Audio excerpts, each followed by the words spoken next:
Hi, this is Dean I'm Carrie. with Weird World Podcast. We have a quick update here on the Utah Monolith.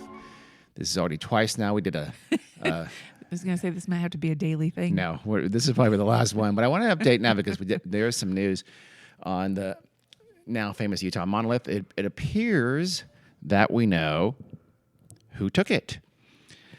First of all, we do.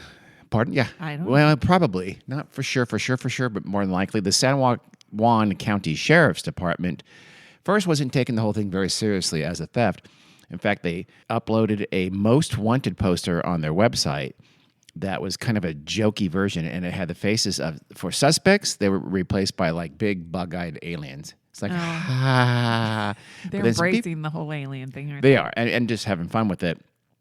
But I guess some people got kind of pissy, so they took it more seriously as a potential theft.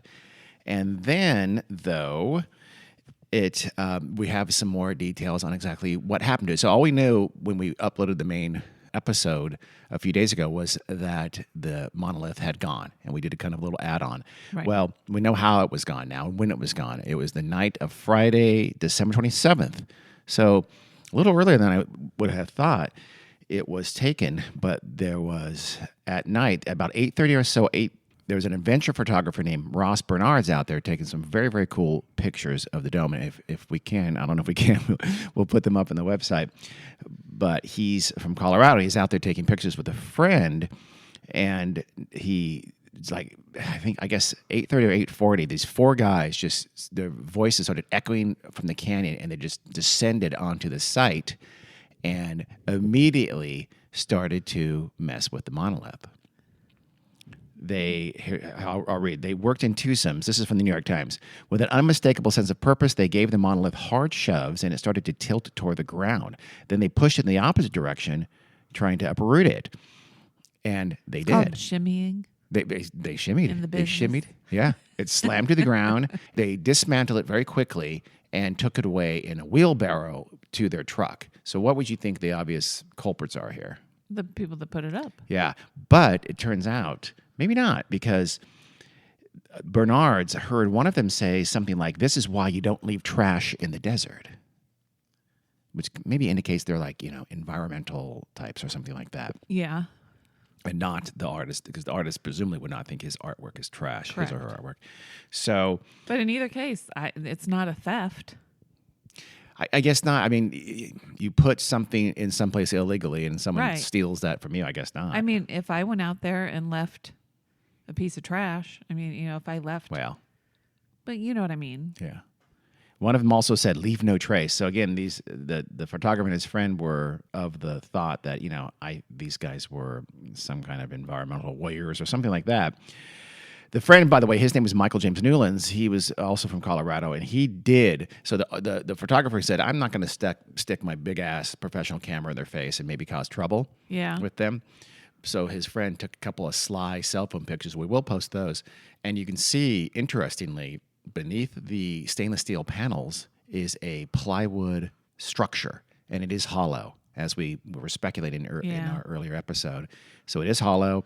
And they just sort of attached the stainless steel panels to these plywood panels, riveted them together, and voila. And then they must have used a saw to get it into the ground. Yeah, that makes sense. So there's a couple of good pictures there of it. Just a couple days later, so now it is, we're going to upload this here late Wednesday night, December 2nd. Just yesterday, a guy named Andy Lewis from Moab, Utah said, "That was us. Oh. That was me and my crew." He is a professional sportsman, according to the article I read. I'm not 100% what outside of 19th century England, I'm not sure what that is. But he said, "We did it." He posted a 27-second kind of grainy video on Facebook as proof. He's a 34-year-old slackline performer who I don't know what that is either. Slackline. He like zip lines, maybe? I don't know. I'm not positive, to be honest. I didn't look up slackline performer, but he does high altitude stunts, and he actually was in the 2012 Super Bowl halftime show with Madonna. Oh, I think he's a tightrope walker. Really? I wonder if that's what it is. I don't think so. But nice guess. I don't know either. But he said they took it upon themselves to destroy the sculpture to protect the area, not just from random works of art, but all the people who are descending on it and gonna muck with the environment. So he's playing himself as a kind of an environmental warrior of some sort. But he's been in trouble in the past in that same area for illegal base jumping. Oh, So he's one of those kind of guys. His bona fides are a little suspect on that count.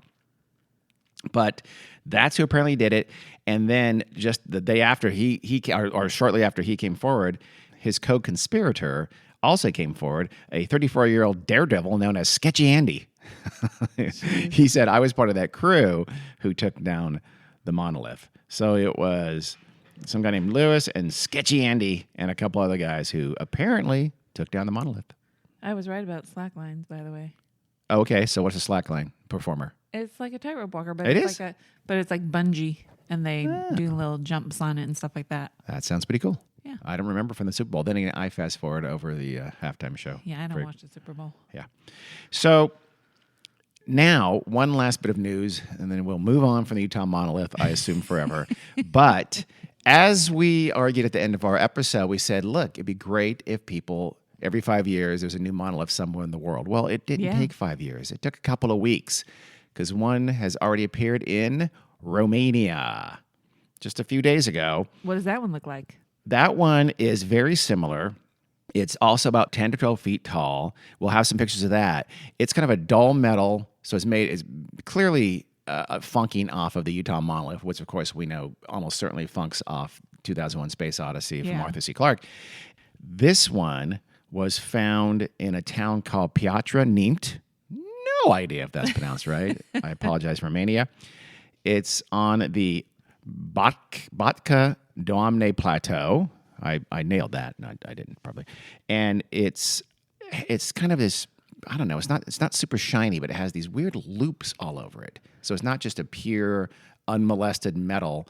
It has these loopy designs all over it. It's like brushed. You've never seen that? No, what do you mean? Well, we'll show a picture of it, but it brushed, you mean? Well, I don't know if it's the same. You want to come over here and look at it? It might not be what you're thinking of. It's not what you're thinking of. It looks like a design.